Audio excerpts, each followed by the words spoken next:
contaminated with worms and mold, limited access to clean drinking water, inadequate medical care. These are a few of the allegations made by migrant families in recent court documents about their children's conditions while in ICE custody. As part of this administration's crackdown on immigration, President Trump has restored the practice of family detention, with more than 1,700 children in custody since family detention centers reopened this past spring. Becky Wallesen is a senior lawyer with the National Center for Youth Law and joins us now. Thanks for being here. Thanks so much for having me. President Trump says the border is effectively closed. If that's the case, how are these children and families still ending up in custody? Who are they? So we've seen a lot of different trends happen since they first reopened family detention in April. But now a lot of families are being arrested from the interior of the United States. So these are your neighbors, your friends, your kids' friends who are being picked up in a lot of different ways, really from across the country.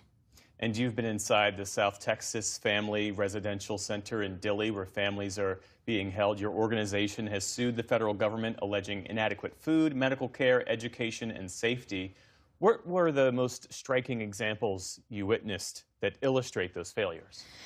Well, there are really profound problems with basic needs like food and water. So we have seen and heard a lot of things about children not getting child-friendly food, not being able to eat what's offered. As you mentioned, people reported vegetables that were moldy or had worms in them. People have gotten sick following meals.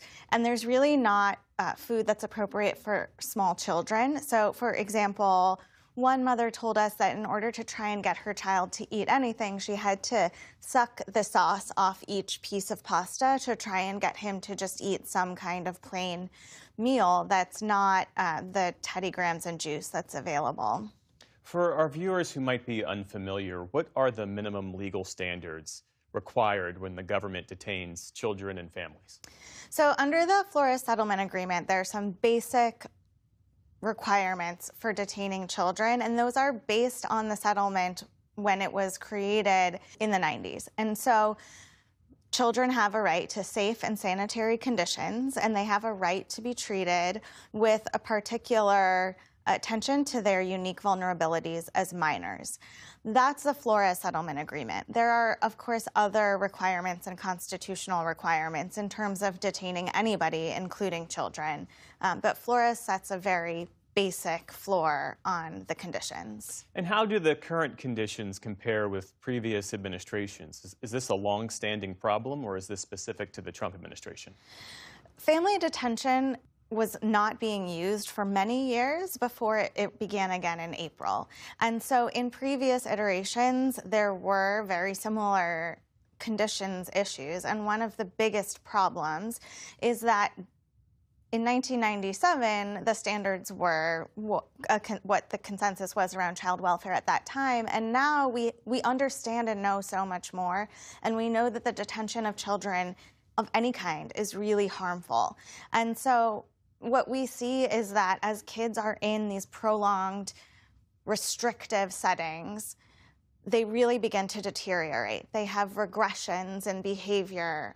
One mother explained that her previously happy toddler was starting to hit her and hit himself in the face because he was so distraught over the conditions in which they were living. We've just seen otherwise really well-adjusted kids really devolve into concerning just constant sadness, nightmares, crying every night. One teenage boy described to me, a big kid, he was maybe 16 or 17, that he cries every night when he goes to sleep in the detention center where he's held with his father.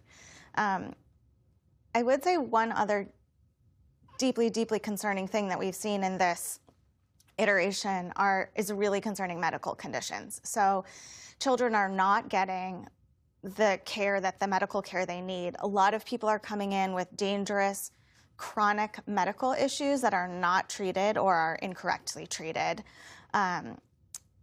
For example, regular childhood illnesses become very dangerous in detention. So one child had an earache that turned into such a severe infection that she experienced hearing loss, and she really wasn't treated for a long period of time. And then when she finally was treated, the antibiotics they gave her were extremely strong and caused her a lot of distress. And so we see a lot of problems with just basic health, basic access to basic needs. And on average, how long are these children and these families held in these conditions? We've seen families being held for longer and longer periods of time. And so, most recently, according to the data that we get, we've seen several, I would say dozens of families and children that were held for more than 80 days. And so these kids are spending months in detention in these horrible conditions. Well, the Department of Homeland Security did not respond to the NewsHour's multiple requests for a response to the allegations about the conditions at Dilley, but in court documents filed last month, the administration wrote, quote, "ICE's actions exemplify a model of regulatory compliance and humane care." How do you respond to that claim? It's just not true. They are not complying with the Flores Settlement Agreement. They're holding children for extensive periods of time. The conditions are not meeting those basic requirements, as mentioned, not just because of the food. The water is problematic. Often the water containers have mold or algae in them around the facility. The lights are on all night. Children can't sleep. There are constant interruptions. They don't have access to school, which they admitted in their most recent filing. And in fact, there's so little to do there that it makes it all the more difficult for children to even cope with the situation in which they're being held. To what degree is this by design to get migrants to self-deport? I think it's very evident that none of this is necessary to carry out immigration laws and policies, regardless of what they are. Many of these families were arrested while complying with various different forms of immigration requirements.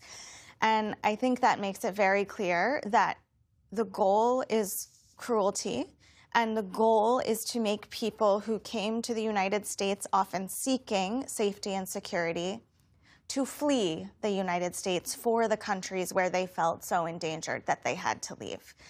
And I think we're seeing that many families really cannot tolerate the level of harm that is being imposed on them by the government and are, in fact, leaving. Becky Wallison with the National Center for Youth Law. Thanks for being here. Thank you so much for having me.